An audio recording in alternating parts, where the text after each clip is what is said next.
Ser auténtica es conocerte a ti misma en profundidad, saber quién eres, cuáles son tus valores, tus fortalezas, tu guía, a dónde quieres llegar en la vida y vivir de esa manera día a día, siendo honesta contigo misma y dando lo mejor de ti al mundo. A veces no es fácil y por eso en este espacio conversaremos sobre todos esos temas que a veces nos confunden o nos parecen muy complicados o simplemente no estamos acostumbrados a hablar. Así iremos aprendiendo juntos nuevas herramientas que te puedan permitir vivir tu vida siendo auténtica tú.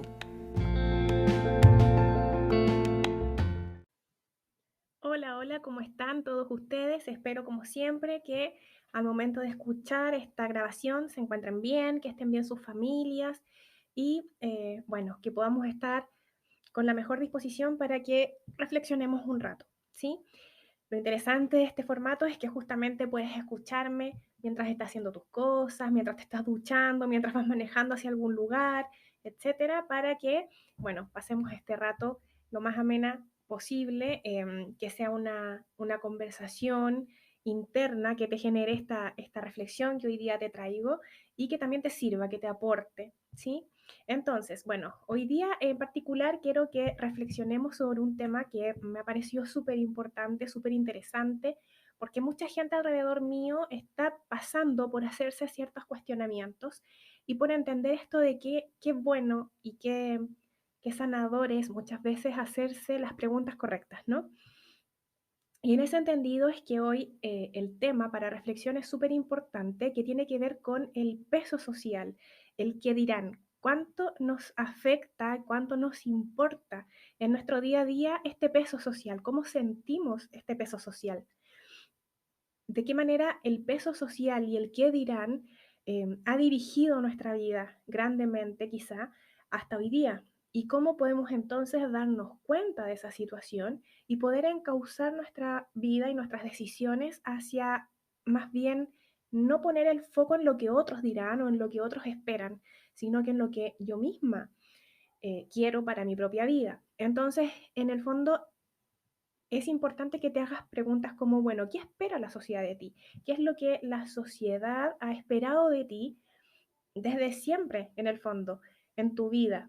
Y algo de esto conversábamos en el primer episodio, no sé si tú lo recuerdas, cuando hablábamos de la definición de éxito, que tenía que ver con que, muchas veces la sociedad como que nos ha impuesto o nos ha hecho pensar que hay ciertos parámetros de vida a los que debemos llegar para considerar que estamos viviendo esta vida llena de éxito, que vamos por el buen rumbo, ¿no?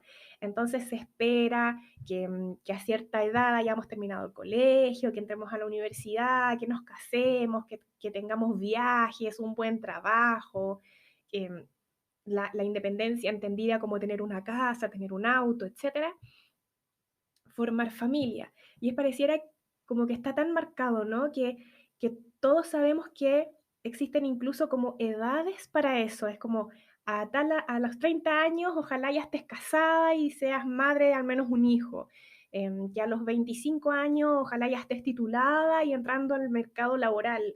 Como que existieran parámetros tan marcados que en el fondo nuestra vida se va transformando en este checklist, ¿cierto? De cumplimiento de esas expectativas que otros han puesto sobre nosotros y que en el fondo nos hacen pensar que estamos viviendo la vida como debe ser vivida, ¿no? Y en el fondo también, si bien están estos parámetros sociales en que se espera que pasemos por ciertos hitos y que logremos ciertas cosas de determinada manera, también nuestro entorno más cercano es quien espera cosas de nosotros. Entonces, probablemente en nuestras familias también hayan expectativas sobre nosotros. Marcado es el caso, por ejemplo, en la familia, cuando hay una expectativa mayor sobre el hijo mayor, por ejemplo. Entonces, muchas veces ocurre que en esa familia ese hijo mayor es el primer hijo que va a ir a la universidad. Ese hijo mayor, si además tiene uno o varios hermanos, está como esta expectativa de que se espera o se le hace sentir de cierta manera a ese hijo que de alguna manera es el ejemplo para los hermanos que vienen. Entonces, sobre ese hermano mayor, sobre ese hijo mayor, se pone este peso del deber ser el buen hijo, del deber ser el buen estudiante, del que trae los orgullos a la casa muchas veces, etcétera. Y así también existen ciertas expectativas marcadas para los hermanos menores. Es decir, bueno, ya han aprendido de sus hermanos, entonces ya saben cómo deben actuar, que deben seguir sus rumbos, sus huellas o su aprendizaje muchas veces. Y ahí entonces muchas veces las propias familias caen incluso para con nosotros en comparaciones. ¿Ya ves como tu hermano? ¿Por qué no eres como tu hermano? Sé ordenado como tu hermano. Tu hermano salió a la universidad, tú tienes que hacer lo mismo, sigue los pasos de tu hermano. ¿Cuántos no hemos escuchado cosas así? ¿O cuántas personas cercanas a nosotros no nos han contado historias en que estas frases las hemos escuchado? Claro, porque en las familias también hay expectativas. Y esas expectativas están marcadas claramente por ese entorno social que te hablaba hace unos minutos atrás, pero también por las propias historias de cada familia, ¿no? Entonces, probablemente en esa familia en donde los hijos son la primera generación que accederá a los estudios superiores, por ejemplo, probablemente hay una alta expectativa respecto incluso de los resultados que vaya a obtener ese joven en la universidad. También hay expectativas respecto de qué carreras em, sería mejor que escogiera esa persona, ¿no? Así como que escoja una carrera importante como medicina, no sé, abogacía, etcétera. Entonces, nos hemos acostumbrado, muchos de nosotros, a crecer en entornos, ya sea el macroentorno a nivel de sociedad y también nuestro entorno más cercano, que pudiese ser nuestras familias, nuestros amigos, el propio colegio en donde estuvimos, en que esas expectativas las hemos aceptado como verdaderas y las hemos aceptado como parte nuestra, es decir, como que nos hemos, entre comillas, creído que eso es también lo que nosotros queremos. Entonces, nos esforzamos y ponemos nuestro mayor empeño y nos comprometemos con ir logrando cumplir esas expectativas, con lograr que nos vaya bien en los estudios, lograr entrar a la universidad, estudiar una buena carrera y seguir un poco ese curso de vida que es el que hemos escuchado, que es lo mejor seguir. Pero en ningún minuto de todo ese trayecto o muy pocas veces quizás nos hemos parado a pensar realmente, bueno, más allá de lo que se entiende que es lo correcto, que es lo bueno, más allá de lo que esta sociedad quiere o espera que yo logre, más allá de lo que mi familia, mi entorno, más allá de lo que mis amigas y mis amigos esperan de mí, que yo logre estos resultados en la vida. ¿Qué es lo que realmente quiero yo? ¿Qué es lo que realmente me hace feliz a mí? Pocas veces nos detenemos a hacernos estas preguntas y mucho menos lo hacemos en esa etapa de nuestra vida en que estamos saliendo del colegio, entrando a la universidad, etcétera. Normalmente nos hacemos estas preguntas cuando ya hemos avanzado en el andar, ¿no? Entonces, y por ahí algunos lo llaman la crisis de los 30, la crisis de los 50, etcétera, pero muchas veces pasa que cuando hay un punto en que ya hemos llegado a lo mejor a una edad un poco más adulta y empezamos a hacer como un recuento de cómo estamos hoy día en nuestra vida, cómo nos sentimos con nuestra vida hoy día, etcétera, es cuando nos damos el espacio para preguntarnos y ver ese recorrido que hemos hecho y ver, bueno, este recorrido hasta dónde me trajo hoy, cómo me siento hoy con este recorrido y qué es lo que quiero hacia el futuro, ¿no? Entonces, en el fondo, es importante reconocer que mucha de nuestra vida ha estado marcada por estas expectativas de terceros.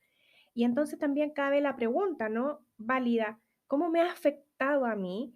Em, ¿Cómo me ha hecho sentir esa expectativa? ¿He vivido mucho de mi vida en esa expectativa? Es como hacer el recuento, ¿no? Bueno, de todas las cosas que yo he hecho hasta ahora, ¿cuántas de esas responden a estas expectativas de terceros sobre mí? Y a lo mejor nos damos cuenta que es mucho. eh, en el mejor de los casos nos damos cuenta que no, que en realidad nunca hicimos mucho caso de esas expectativas y sí hicimos aquello que era lo que yo realmente quería hacer y eso, bueno, nos hará sentir quizá con mayor satisfacción, ¿no? Pero la mayor de las veces ocurre lo contrario, ocurre que nos damos cuenta que hemos vivido muy apegados a esas expectativas y tenemos esta sensación de que hemos vivido un poco para otros. hemos vivido para satisfacer a otros, la mirada de las otras personas sobre nosotros y no hemos vivido para nosotros mismos. No nos hemos satisfecho nuestros deseos, nuestras necesidades, nuestros sueños. Y allí es cuando pueden existir un millón de distintas consecuencias de esa situación. Es ahí en donde a lo mejor cuando nos damos cuenta de esa realidad nos podemos sentir un poco angustiados, es donde nos damos cuenta que vivimos con un montón de culpa por distintas situaciones, porque nos hemos acostumbrado quizá a que si yo no hago bien algo o no tengo un buen resultado en un aspecto específico de mi vida, entonces me siento muy mal porque siento culpa de que sé que hay ojos de terceros que están sobre mi caminar. Entonces siento culpa de fallar y ese fallar ya se transforma en el fallarles, ¿no? Entonces es como este joven que está ante la oportunidad de ir a la universidad y sabe que toda su familia a lo mejor espera que estudie una carrera importante, medicina. Pero, pero este chico todavía no se ha puesto a pensar realmente si eso es lo que quiere para su vida, si realmente su vocación está en la medicina, por ejemplo. Y probablemente ingrese a estudiar la carrera de medicina y a lo mejor es un excelente alumno, pero siempre internamente lo está haciendo porque es lo que hay que hacer, es lo que era lo mejor para mí y es lo mejor para mí y para mi futuro. Entonces me esfuerzo, entonces pongo todo mi compromiso en esta carrera, la estudio, ¿cierto? Y tengo un tremendo miedo de fallar, de equivocarme, porque eso sería un sinónimo de un fracaso. Estoy fallando. ¿Pero a quién le estoy fallando? Probablemente no me estoy fallando a mí, porque no era lo que yo quería, ¿no? No era la medicina lo que yo anhelaba, pero le estoy fallando a todo un entorno que está allá atrás y que tiene sus ojos puestos en mí, sus esperanzas puestas en mí, y yo me siento terriblemente mal siquiera de pensar que les podría llegar a fallar a ese entorno que yo quiero. Entonces, en el fondo, cuando vivimos y vivimos bajo además estas expectativas de otros sobre nuestra vida, continuamente estamos con el temor al error, con el temor a este fracaso, entre comillas, y con una culpa tremenda, porque ya la culpa pasa a ser el cómo no puedo responder a eso que otros han puesto en mí, lo que otros esperan, lo que otros confían en mí. Y eso es sumamente estresante y eso es sumamente agotador internamente. Entonces, no nos sentimos felices de esa manera. Y justamente cuando vamos andando en la vida y llegamos a esta llamadas crisis de los 30, de los 50, o no necesariamente tiene que ser una edad específica, pero cuando ya estamos más adultos, vamos avanzando en madurez y paramos y nos hacemos estas preguntas, entonces nos damos cuenta que a lo mejor hemos vivido una vida en que hemos ido marcando estos cuadritos en el checklist, ¿cierto? Estudiamos, somos profesionales, nos casamos, tuve los dos hijos, la parejita, como esperan también socialmente, ¿no? Que sea la niñita y el niñito, tengo una casa, tengo un auto, tengo unas buenas finanzas personales, etcétera, pero me doy cuenta que no soy feliz con la vida que llevo. Y ese momento probablemente lo voy a sentir como una frustración importante, y me voy a empezar a dar cuenta que, claro, no me siento feliz en lo que hago y después puede incluso llegar a sentir que no me siento feliz con quien soy, con quien estoy siendo yo en esta vida. Y eso acarrea un montón de problemas. Se han puesto a pensar cuántas personas hoy día sienten mucha angustia, tienen crisis de angustias recurrentes, somatizan muchas de sus emociones a través de constante estrés, constantes dolores en su cuerpo, tensionales, incluso personas que caen en cuadros depresivos, personas que están muy insatisfechas con la vida en general, con sus propias vidas, y personas que también muchas veces escuchamos que ni siquiera saben qué es lo que quieren en sus vidas. Entonces, todas esas cosas están muy relacionadas con darte cuenta que has vivido una vida, estás tan acostumbrado a vivir una vida que en el fondo no te pertenece, que en el fondo has estado viviendo para otros, has estado viviendo para encajar en un círculo social, has estado viviendo para encajar en las expectativas de tu entorno cercano y llega un momento en que te das cuenta que, bueno, lo internalicé tanto, eso lo normalicé a tal punto que si hoy día yo paro y me pregunto, ok, si esto no es lo que me hace feliz, si esto no es lo que a mí me gusta realmente, entonces, ¿qué es lo que sí me gusta? Y pareciera que no tenemos la respuesta, que ya hasta se nos olvidó y que poder reconectar con esas respuestas implica que yo vuelva a conectarme incluso con ese yo de hace mucho tiempo, que en algún minuto sí sabía lo que quería, que en algún minuto tenía más claridad de cuáles eran esas habilidades, esos deseos, esos sueños incluso para su vida, pero que en algún minuto también los pospuso y los puso en el último lugar, ¿cierto?, de sus prioridades para actuar. Y ese momento es un momento bastante difícil para muchas personas y es un momento que, si bien es muy sanador y es muy recomendable llevar a cabo, implica también una decisión, implica tomar la decisión de transitar ese camino, de poder entender cómo nos hemos visto influenciados por este entorno, cómo no quiero hacer parecer como que este entorno sea un mal entorno, pero como también nosotros nos pospusimos por ese entorno, porque no sabíamos reconocer que podíamos hacer valer aquello que yo quería, porque a lo mejor nunca supimos establecer límites sanos con ese entorno, y está bien que no lo hayamos sabido. Lamentablemente, nadie nos enseña esas habilidades cuando somos más pequeños y venimos a aprenderlas de grande, ¿no? Pero aprenderlas hoy siendo grande es un camino tremendamente que te lleva a crecer, que te lleva a empoderarte, que te lleva a poder reencauzar tu vida y llevarla a eso que tú quieres. Pero implica la decisión, implica muchas veces la valentía de llevar ese camino a cabo, de transitarlo, y normalmente también es bueno que lo hagamos de una manera acompañada, porque hay muchas cosas que tenemos que desaprender para aprender nuevamente y transitar hacia allá. Entonces, en el fondo, ¿cómo puedo yo evitar seguir estando en esta vida que está pensado, que está hecha en el satisfacer una expectativa de otros, de este entorno? Y yo creo que una de las buenas formas de poder evitarlo es, bueno, primero habiéndose dado cuenta, ¿no? Habiendo llegado a este punto en que hicimos un alto y en que nos pusimos a pensar en cómo hemos transitado hasta este punto de nuestra vida y poder evaluar para también determinar cómo es que quiero seguirla transitando. Entonces allí hay preguntas, ¿no? Esas preguntas que es bueno hacerse hacia uno mismo. Y te dejo algunas preguntas acá, por ejemplo, ¿qué cosas, identifica y piensa en tu vida, qué cosas sí has hecho hasta ahora en tu existencia y que las has hecho para satisfacer lo que otros esperaban de ti?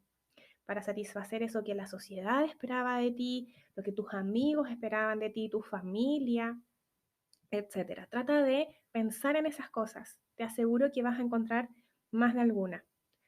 Y luego, pregúntate, bueno, ¿qué has hecho?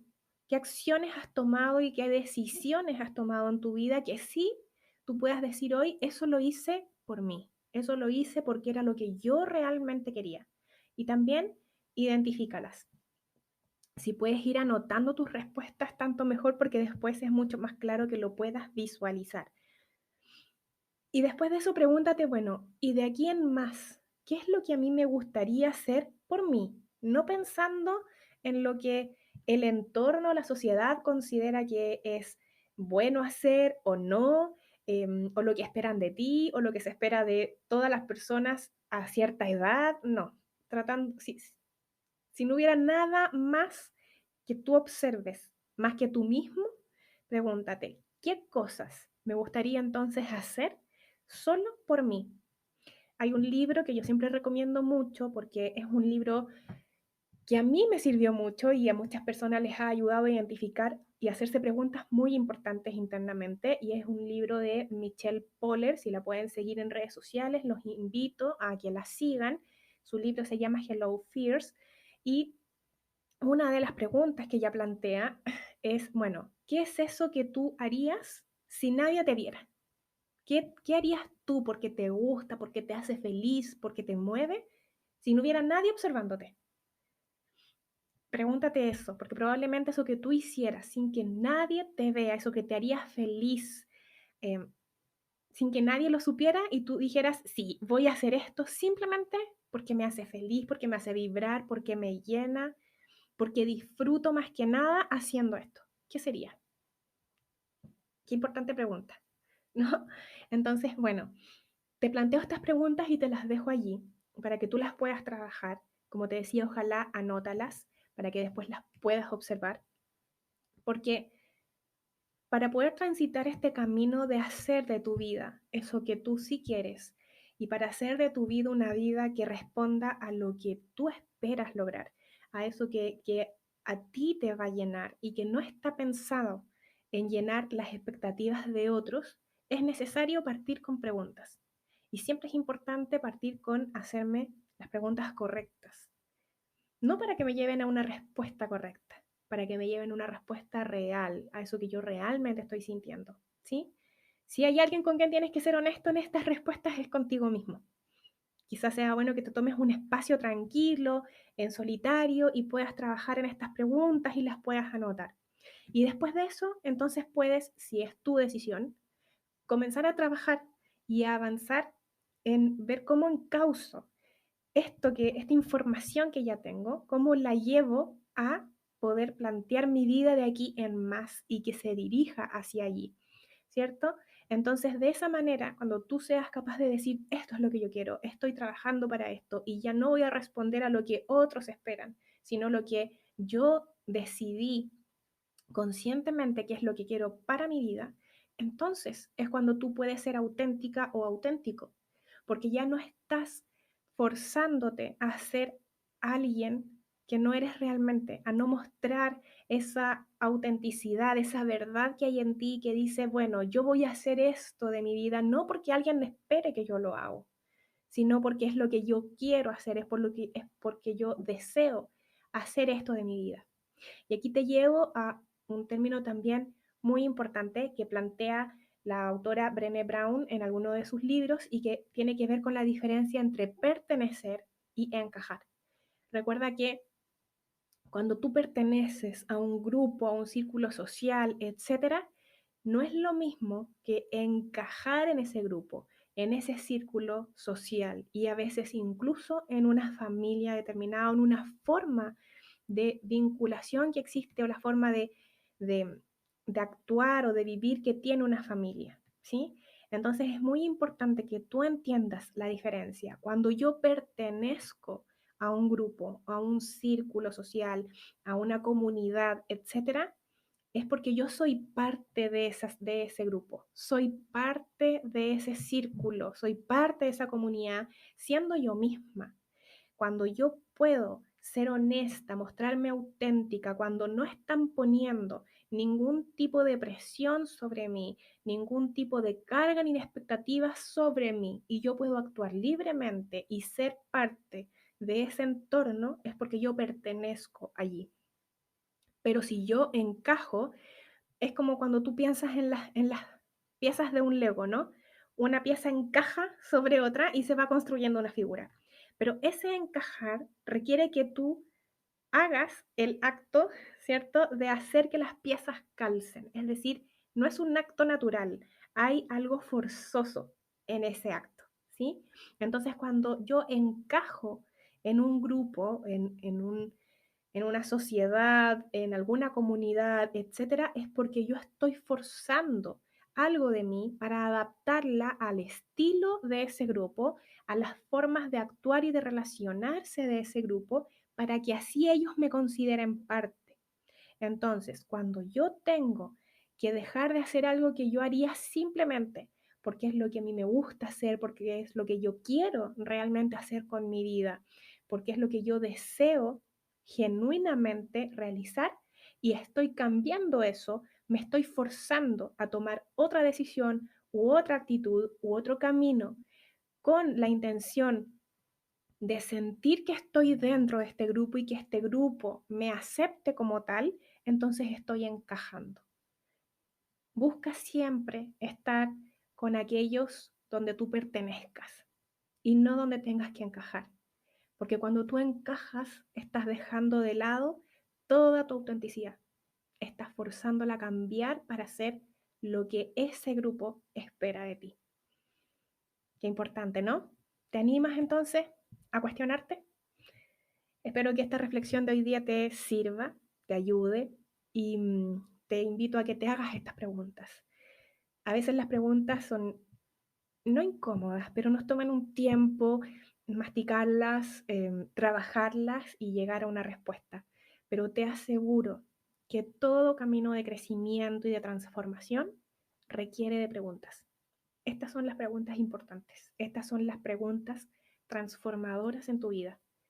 Así es que bueno, déjame tus comentarios debajo de este video, si hay algo que te haya llamado particularmente la atención, si tienes alguna consulta sobre alguno de estos términos o estas preguntas que te planteo, déjamelas saber. Recuerda que siempre podemos conversar, me puedes hablar a través de mis redes sociales, en Instagram, @propositú, a través del correo electrónico francisca@propositu.com y también a través de la página web www.propositu.com. La idea es que siempre que me necesites sepas que estoy allí, me puedes ubicar de alguna u otra manera, estoy detrás de la pantalla y también estoy para poder guiarte, orientarte, conversar y seguir reflexionando para que te ayude en tu vida. Que estés muy bien, chao, chao, nos vemos en el próximo episodio de este podcast. Chao, chao, que estén muy bien.